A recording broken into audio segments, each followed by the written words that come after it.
Today we're going to talk about a serial killer thriller, and that is The Man Made of Smoke by Alex North.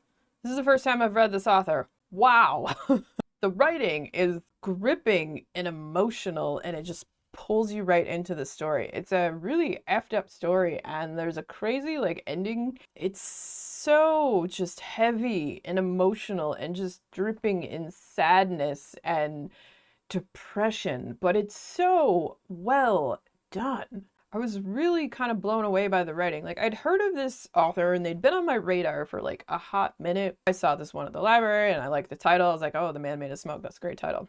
So it follows this man, Dan, and when he was a kid, he had an encounter with a serial killer that was called the Pied Piper killer, because this guy unfortunately would lure children to him. He would whistle and then he would take them in his camper van and do horrible things and eventually murder them.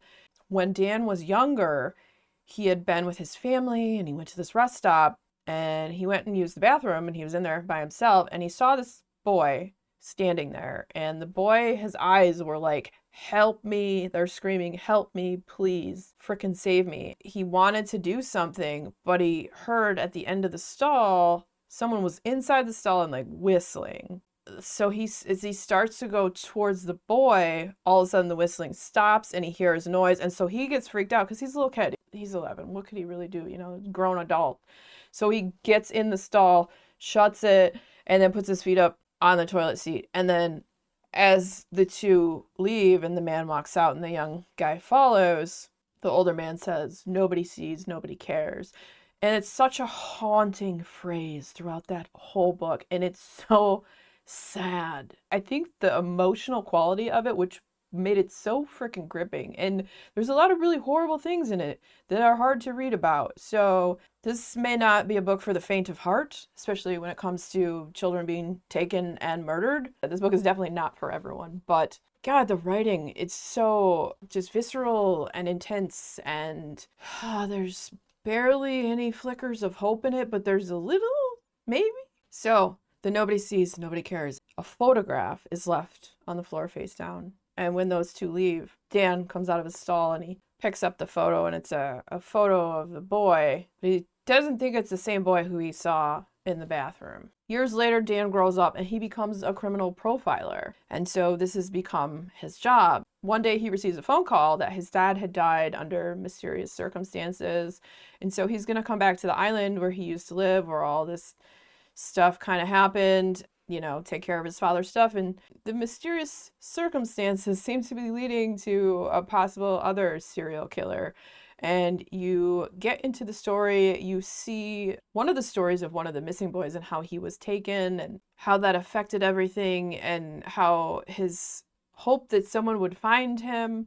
But his mom, she was a pill popper, and she had a man in her life that was just a POS, that was in and out of jail and just a horrible person. And so she had taken a nap on the beach and took a bunch of pills, so she was passed F out, and her son just kind of was wandering around by himself, and then the Pied Piper killer found him. And so you find out later what happened to the mother and kind of why no one really looked for him, and he wasn't even, I don't think he was ever reported missing. The feel of humanity, the sadness of the world, it's all in this book, and it's a lot. But man, that story, you just want to know what happened to the one boy, and then why are these weird killings starting up. So Dan's dad had found a body of this woman in the woods. Once the connection is made that the woman was somehow connected to the Pied Piper killing thing, it seems to pop up that there's other people who have been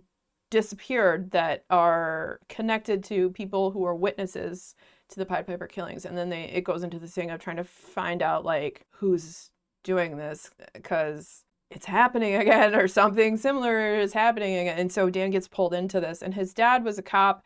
He was retired, but he still liked to dig into old closed cases and stuff that people kind of put by the wayside, but his dad would still work on them and try to dig and figure out what was going on. And that's why his death was mysterious, because it seems like his dad got caught up in something weird, and it connects to these people who have gone missing and the woman who was murdered.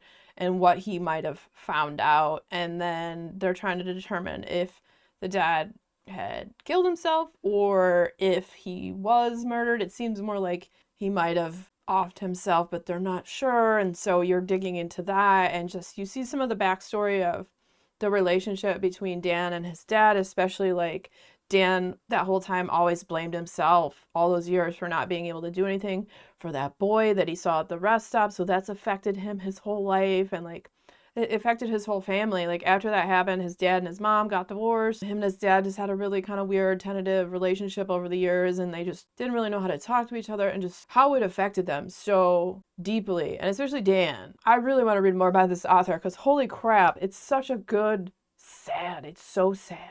It's such an intense, dark story. And the ending, nothing is rainbows and sunshine, you know? It's brutal. It is gritty and sad and depressing. And sometimes you get a little bit of rays of hope, and then some not so awful things happen. I feel like I'm not really selling this book here. I haven't read a thriller this good, and I don't remember when. It feels like a true crime book. I don't know if there's any actual basis in reality for the story of the Pied Piper killer. Maybe. I did not look that up, so I don't know. But it feels part true crime, thriller, and just dark horror. There's so much going on in it. Man, it pulled me right in, like, immediately. The characters, you feel their emotions. They come across, like, very real across the page. And it's just a phenomenally written story. And I will definitely read more about this author. And if you have read Alex North and you have a favorite, please let me know, because I would definitely, I don't know which one to read next. This one was fantastic. Yeah, if you like really dark, effed up thrillers that have like that true crime feel, then The Man Made of Smoke by Alex North might just be for you. And if you enjoyed hanging out today, hit that subscribe button, come back, see me again, and we'll talk about more bookish things and weird stuff.